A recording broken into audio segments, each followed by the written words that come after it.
झालाय ना थांबणार कधी. परंतु आपल्या या निरंतर यात्रेत लिहित आलाय तो विषय क्षणाक्षणाचा, कणाकणाचा, धरती, आकाश, पाताळ, ताऱ्यांचा, साऱ्यांचा. जगाच्या पाठीवरील 7 प्राचीन द्वीप समूहांपैकी एक द्वीप जम्बू द्वीप म्हणजेच आपला महान भारत देश. आणि भारताच्या पश्चिमेला आहे महाराष्ट्र. मराठांच्या शौर्य गाथेचे महानायक छत्रपती शिवाजी महाराज घडले जिथे आज आहे त्याचेच गौरवगान.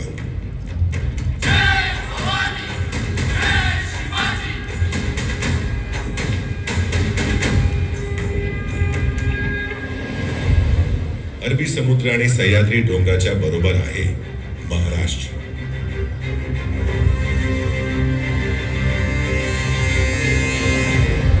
सातवाहन हे महाराष्ट्राचे संस्थापक आणि आद्यशासक मानले जातात. त्यानंतरच्या काळात वाकाटक राजांनी विश्वप्रसिद्ध अशा अजिंठा लेण्यांची निर्मिती केली. यादवांनी देवगिरीला आपली राजधानी बनवले आणि मराठी भाषेला राजभाषेचा मान दिला. शासक बदलत होते तशा राज्याच्या सीमाही बदलत होत्या. भक्तिरसाची मधुर अभंगवाणी महाराष्ट्रात ऐकू येत होती, ज्याचे केंद्र होते अवघ्या महाराष्ट्राचे आराध्य दैवत श्री पांडुरंग विठ्ठल.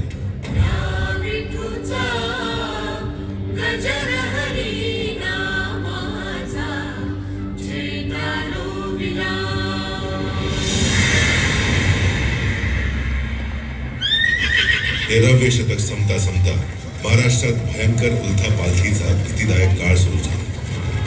खिलजी वंशाचा आक्रमक शासक अलाउद्दीन खिलजी यांनी यादवांच्या देवगिरीवर हल्ला चढवला.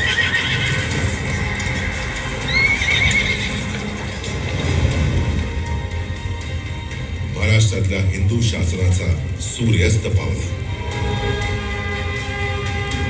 अशी तब्बल 350 वर्ष उलटली.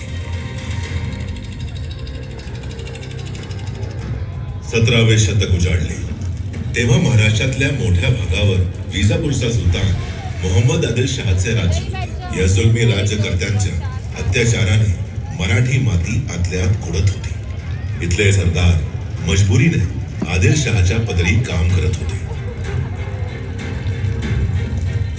त्यातलेच एक लढवय्ये सरदार होते शहाजी राजे भोसले. आणि शहाजी राजेंच्या पत्नी होत्या वीर माता जिजाबाई.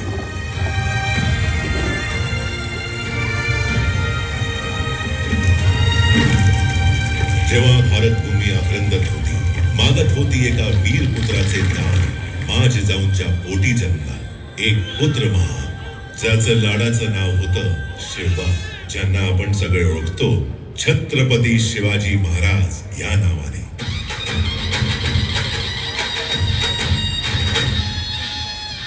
आई जिजाऊ सांगू लागल्या शिवबाला भारत भूमीच्या शौर्यगाथा, रामायण, महाभारत आणि कित्येक वीरांच्या कथा.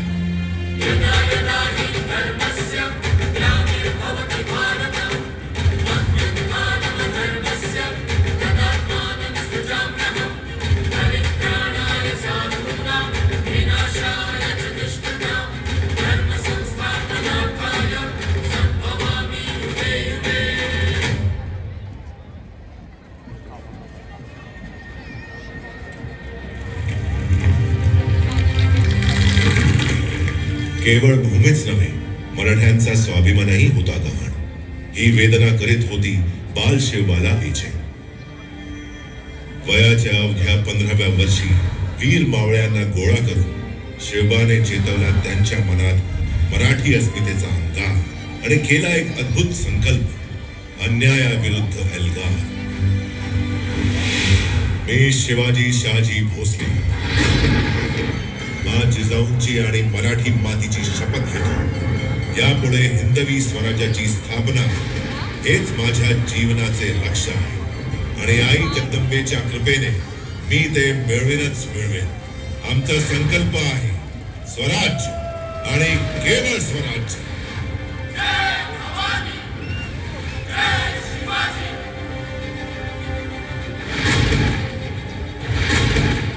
हाती तलवार, अश्वस्वार व एक घोडे 15 जरी, होती शक्ती अपार.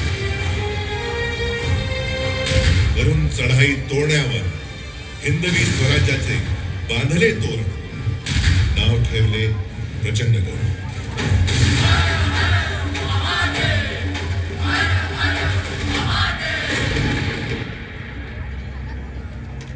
शिवाजी महाराजांचा हा विजयरथ रोखण्यासाठी आदिलशहाचा सेनापती अफजल खान प्रतापगडावर पोहोचला. दगलबाज अफजल खानाने कपटाने शिवाच्या पाठीवर वार केले, परंतु राजांच्या जलकथाने तो वार अलगद झेलला आणि क्षणात विजेच्या वेगाने शिवाजी राजांनी वाघनखांनी खानाचा कोथळा बाहेर काढला.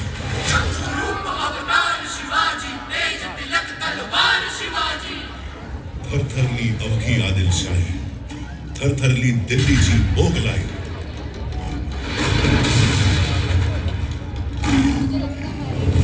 शिवाजी महाराजांना शह देण्यासाठी औरंगजेबाचा सेनापती शाहिस्ते खान पुण्यात आला. वीर शिवाजीने शाहिस्ते खानाची बोटे छाटली. याच दरम्यान सुरतेचा मोठा खजिनाही महाराजांनी लुटला. पुरंदरच्या तहानंतर औरंगजेबाचा सरदार जयसिंगा सोबत महाराज त्यांचे पुत्र बाल संभाजी राजेंना घेऊन औरंगजेबाची भेट घ्यायला आग्र्याला पोहोचले. तिथे दगाबाज औरंगजेबाने कपटाने त्यांना बंदी केलं. परंतु वीरांना रोखू शक्ती ना भिंती ना तार. महाराजांनी चतुराईने केला तिथून पोबारा. आग्र्याहून सुटका झाली.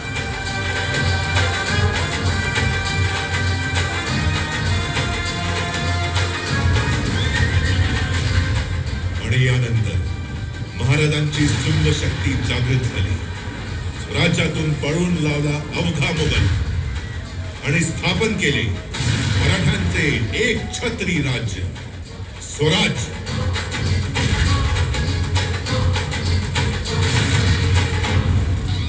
ज्यासाठी प्राणांची आहुती दिली शिवाकाशी, जीवा महाले, कान्होजी आंग्रे, तानाजी मालुसरे आणि बाजी प्रभू देशपांडे यासारख्या अगणित मावळ्यांनी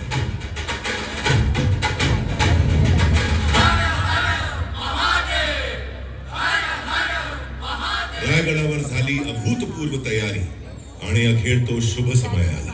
वैदिक मंत्रांच्या घोषात राज्याभिषेक सोहळा संपन्न झाला.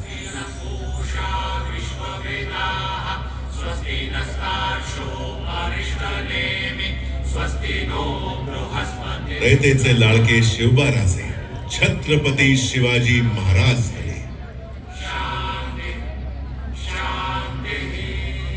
गोब्राह्मण प्रतिपालक, हिंदवी स्वराज्य संस्थापक श्री छत्रपती शिवाजी महाराज की जय.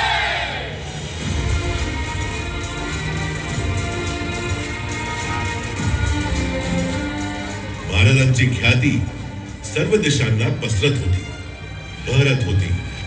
त्यांच्या तेजाचा सूर्य भारताच्या नभांगणात तळपत होता.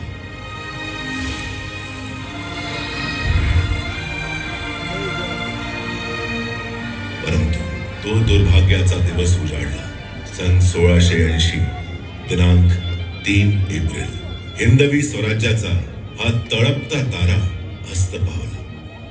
छत्रपती शिवाजी महाराजांनी आपल्या नश्वर देहाचा त्याग केला, परंतु करोडो भारतीयांच्या हृदयात ते आजही जिवंत आहेत आणि अनंत काळ त्यांचं हे स्थान अढळ राहील. ध्रुव ताऱ्याप्रमाणे.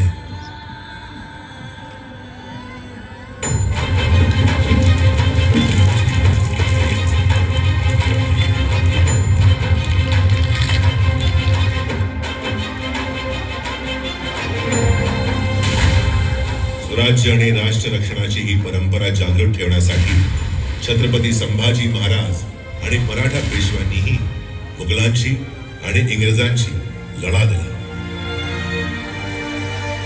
परंतु 1857 सालापर्यंत मराठ्यांच्या स्वराज्यासहित सगळ्या भारत देशावर इंग्रजांचे राज्य आले. संपूर्ण भारत इंग्रजांच्या जुलमी राजवटीच्या बंधनात जखडला होता.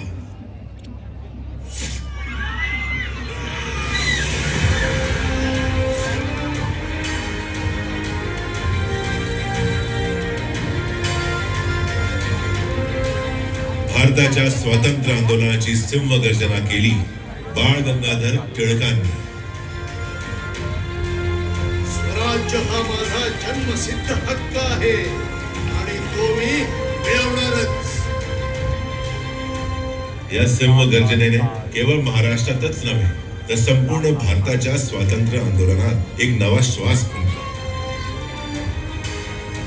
लोकमान्यांनी पेटवलेल्या स्वराज्याच्या अग्निकुंडात वासुदेव बळवंत फडके, विनायक दामोदर सावरकर, चाफेकर बंधू सारख्या स्वातंत्र्य सैनिकांनी सहभागी होऊन हे अग्निकुंड धगधगते ठेवले.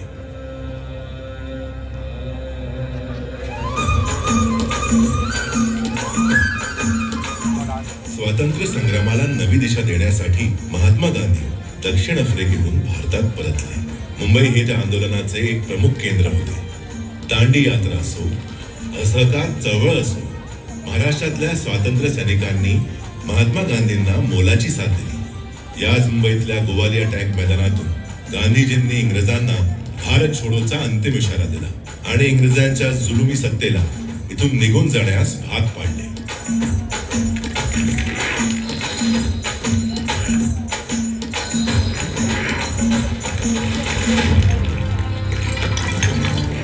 इंग्रजांनी चुभारलेली गेटवे ऑफ इंडियाची वास्तू, गुलामीच्या बेड्यांनी जखडलेल्या त्याच्या भिंती वाट पाहत होत्या इंग्रजी सत्तेच्या जुलमी राजवटीचा अंत होण्याची, मोकळा श्वास घेण्याची.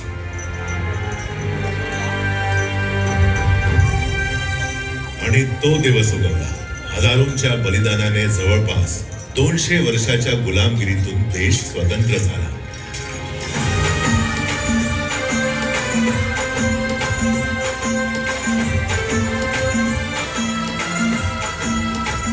स्वराज्य आणि स्वातंत्र्याच्या किरणांनी उजळले होते अगणित भारतीयांचे चेहरे आणि त्याच्या गालांवर स्वातंत्र्याचे आनंदाश्रू पाहत होते करोडो भारतीय. गेटवे ऑफ इंडिया पाहत होता ब्रिटिशांची अखेरची सैनिक तुकडी समुद्रातून रवाना होता. स्वातंत्र्याचं कालचक्र भारतात पुन्हा गतिमान झालं. एक नवा सूर्य भारताच्या क्षितिजावर तळपू लागला. स्वतंत्र भारताचे भविष्य उज्ज्वल करण्यासाठी कायद्याचे विद्वान अभ्यासक बाबासाहेब आंबेडकर भारतीय राज्यघटनेचे शिल्पकार ठरले.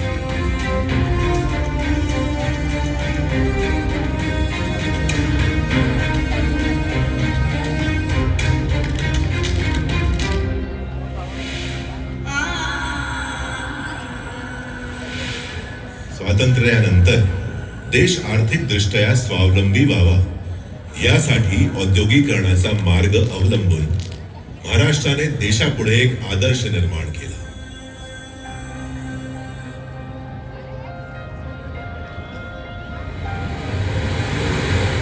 मुंबई, जिला फिरंग्यांनी बॉम्बे म्हटलं, तिथे पहिली ट्रेन धावली, पहिली फिल्म बनली. ती मुंबई स्वातंत्र्यानंतर अधिकच उजळू लागली. असंख्य भारतीयांच्या स्वप्नांची नगरी झाली ही मुंबई. आज भारताच्या आर्थिक राजधानीचे शहर आहे मुंबई.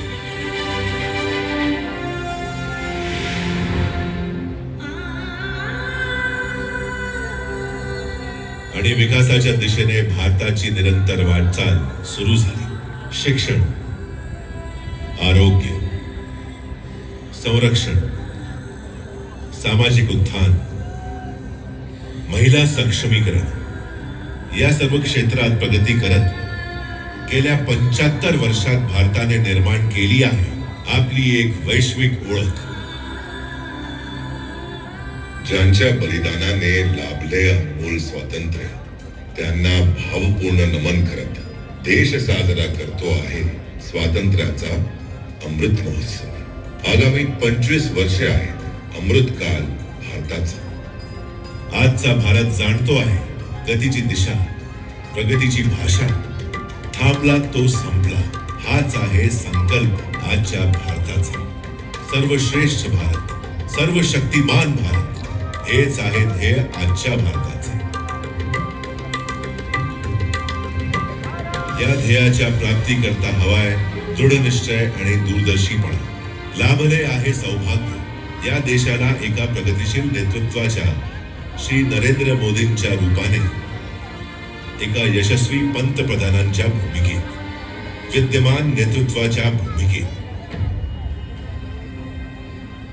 ज्यांचा संकल्प आहे सन 2047च्या आधी भारताला विकसित देशांच्या यादीत सामील करणे. आणि हे शक्य आहे त्या पंचप्राणांच्या जोरावर. और हमें उन पंच प्राण को लेकर के 2047 के बाद के विकसित भारताचा संकल्प, गुलामगिरीच्या प्रत्येक विचारातून मुक्ती, आपल्या समृद्ध परंपरांचा अभिमान, एकता, एकोपा आणि नागरिक कर्तव्यांचे पालन, या 5 प्रतिज्ञांच्या जोरावरच भारत बनणार आहे जगातील दुसऱ्या क्रमांकाची अर्थव्यवस्था.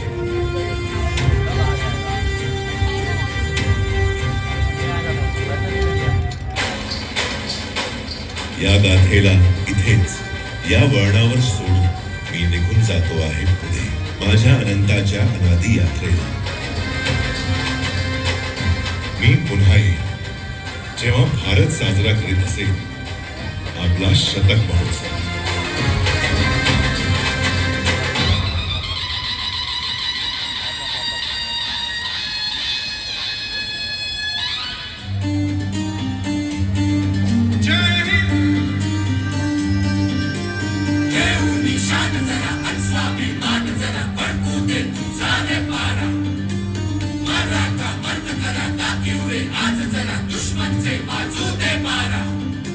हर खून की बूंद में जो छुपी है वो चिंगारियां तो निकालो.